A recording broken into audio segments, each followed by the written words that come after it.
They sold the house. My house. After I paid off every dime of their $280,000 debt. My name is Kelsey Monroe.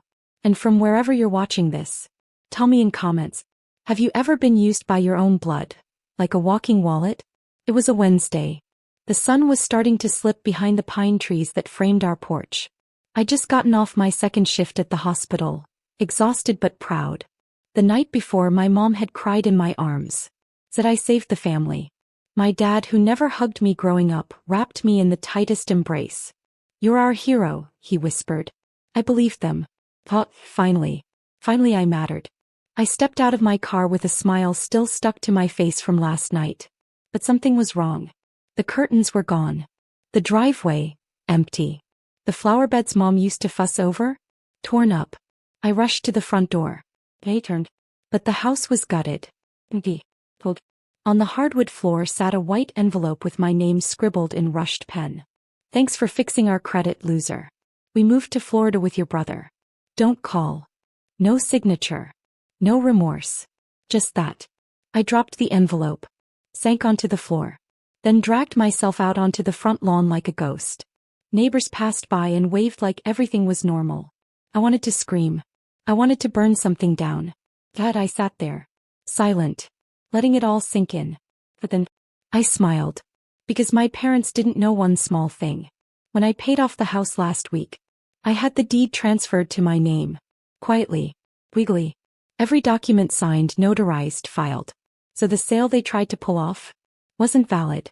And in 24 hours, they were about to learn what it means to betray the wrong daughter.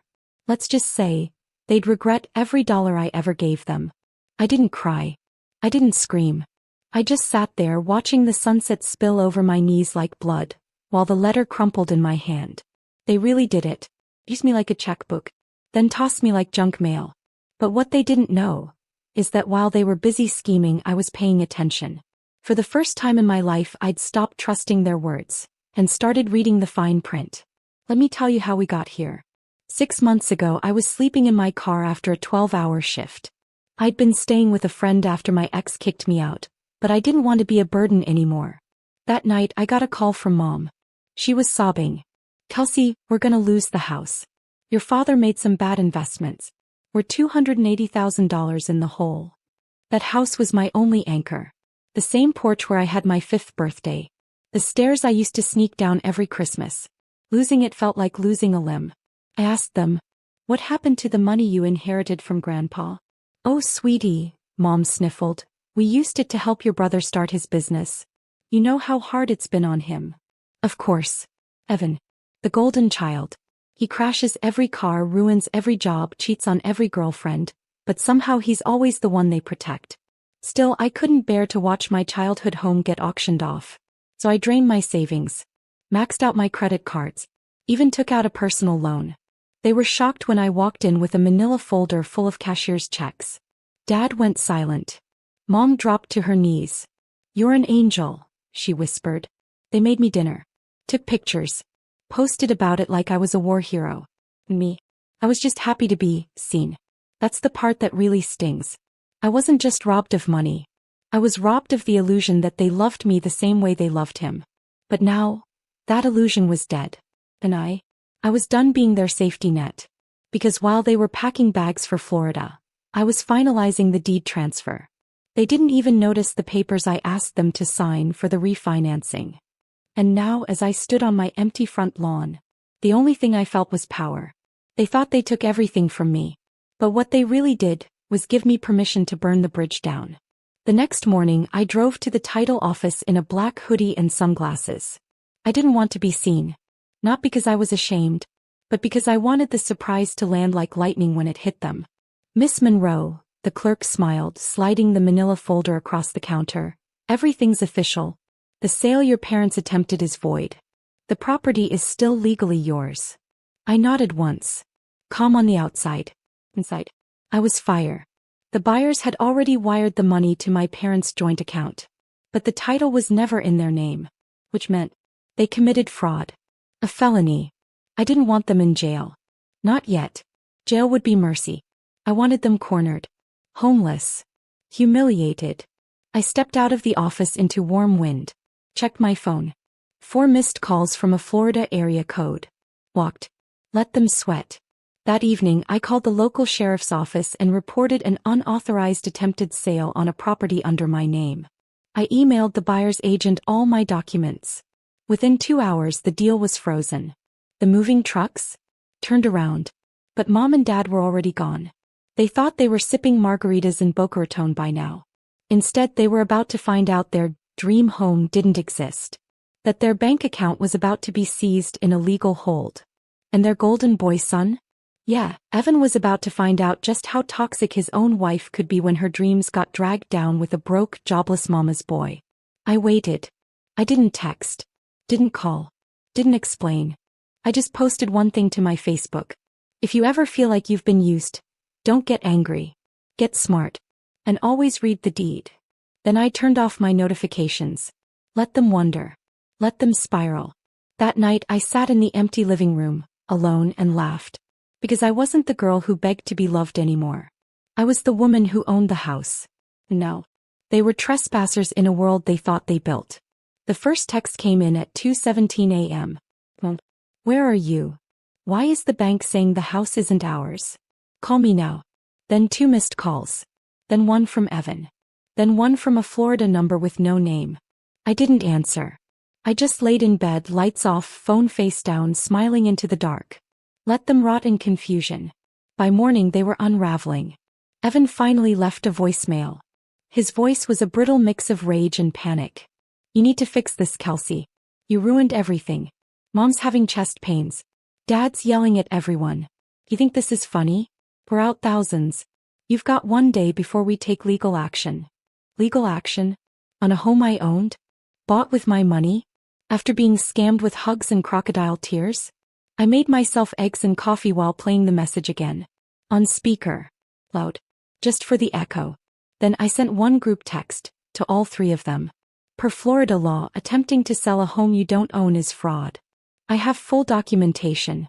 The sale is void. The funds will be returned to the buyers. And the house. Still mine. But since you left so quickly, I figured you wouldn't mind me changing the locks. Silence. 3 hours passed. Then another voicemail. This time it was Mom. She was crying again, but it was different now. This wasn't a please save us cry. This was the sound of pride collapsing. Sweetie, we made a mistake. We were just trying to start over. We didn't think you'd take it this far. Your dad didn't mean what he wrote in the letter. Cased, panicked. Can we talk? You don't talk to someone who stabbed you while you were hugging them. You walk away while they bleed out on their own blade. Instead, I called the HOA and reported unauthorized listing activity. I updated the city records to flag the property under dispute, just in case they tried something again. I didn't want revenge. I wanted consequences, so I started crafting the next step. Not out of hatred, but out of a cold, calm clarity. Because when your own family weaponizes your love, you stop being their daughter and start being their reckoning. I knew Evan would crack first. He always does. Pressure hits him like a match to dry grass. Quick, loud, and useless. He called me from a restricted number. I picked up, silent. Kelsey. His voice was low. Broken. Claire left me. She took the kids. Said she can't be married to a financially reckless man-child. He found the letter Dad wrote you. The one that said, "Thanks for fixing our credit, loser." He sniffed. Then laughed bitterly. She called me a parasite. I didn't say a word. I let him talk. Mom and Dad are sleeping on an air mattress in Uncle Brian's basement. He won't let them stay past next week. They're saying we should come back and try to work things out. They want to move back into the house. I finally spoke. There is no we, Evan. You made that clear the day you watched me drain my account, and didn't even say thank you. Silence. They're your parents, Kels. You really gonna leave them on the street? I smiled so hard it hurt. Funny. That's exactly what they did to me. No more pretending. I wasn't their golden goose anymore. I was the hammer. Over the next few days I began a transformation. New locks. New furniture. New life. I repainted the hallway that still had my childhood height marks penciled on the trim. Not because I hated my past, but because I was finally done letting it haunt me. Then I got a call from a lawyer. Their lawyer. He asked if I'd consider amicable restitution. A family-centered resolution. I asked one question. Did they tell you they left me homeless 5 years ago when I needed a place to stay? Said Evan needed his privacy more than I needed a roof. He paused. No, Ms. Monroe. They didn't mention that. I hung up. I didn't need justice from a court. I had something better. Control. Peace. They could chase papers all they wanted. But the foundation was mine. The mortgage in my name. And their fake Florida fantasy turned to dust in their hands. I didn't burn bridges. I just stopped building ones where they only ever walked over me. The day the moving truck came to my house, not theirs, I stood in the driveway barefoot in leggings and a hoodie, sipping iced coffee like it was a sacred ritual. The neighbors waved. Some even came over to ask if my parents were moving back in. I smiled. No, just cleaning out the past. Making space for a future that actually belongs to me. Inside, I opened the hallway closet. Found Mom's old wedding album. Evan's high school trophies. Dad's dusty box of important documents. Insurance he never paid, tax forms he never filed. I boxed it all. Labeled it "Return to Sender." Taped it shut. Then I drove it to Uncle Brian's.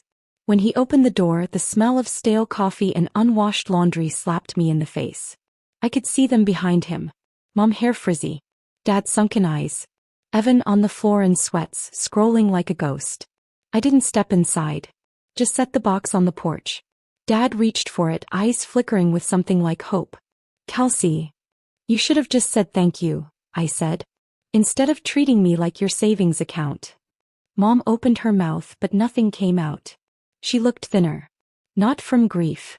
From having to finally carry her own weight. I turned to go. But then Evan stood. Kelsey, wait, what are we supposed to do now? I paused. Then said the most honest thing I've ever said to him. Figure it out. Like I always had to. And I left. No screaming. No tears. Just footsteps fading into their silence. That night I changed my number. Deleted the family group chat. Unfollowed all of them. And for the first time in years my mind was quiet. No more guilt. No more trying to be the good daughter. The fixer. The forgiver. They taught me love was transactional. So I gave them exactly what they gave me. Nothing. Because when someone steals your trust and sells your kindness like property, you don't go back and buy it again. You board up the door. And keep the key. Weeks passed. No calls. No texts. No apologies. Just silence. It was the most peace I'd ever known. I spent my mornings in the sunroom, reading books I'd once shelved to pay their bills. I repotted Mom's old orchids, the ones she always said were too delicate to survive. They bloomed for me. I signed up for a ceramics class. I painted the walls of the guest bedroom ocean blue. And I turned Dad's old office, the one I was never allowed to enter as a kid, into a studio for my own business. A space for me. Then one morning I got an email from Claire. Not Evan. Claire. Subject line. I know everything. And I'm sorry. She told me about the day they arrived in Florida. How my parents treated her like unpaid help. How they expected her to cook, clean, and smile, while they spent the leftover money from the sale it never was on cruise brochures and champagne dreams. Then she found the letter. The one that started it all. She confronted Evan. He blamed me. That's when she decided to walk away. I thought Evan was a man, she wrote, but he's just your father with a younger face. And you're the only one who ever showed real integrity. I'm sorry I didn't see it sooner. He ended it with, if you ever want to talk, really talk, I'm here. Woman to woman. I didn't reply. Not yet. Not because I was angry. But because I was finally protecting the one person I should have chosen all along. Me. Sometimes healing looks like closure. Other times, it looks like keeping the door locked, even when someone knocks with sincerity.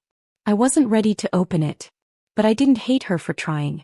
As for Evan, I heard he moved into a cheap one-bedroom near Tampa. No wife. No car. No job. Just him and his entitlement. Last I heard he tried to flip NFTs. It flopped. Of course it did. My parents. Uncle Brian kicked them out after they missed rent for the third time. They're now bouncing between motels, posting blurry Facebook updates pretending everything's fine. But I know better.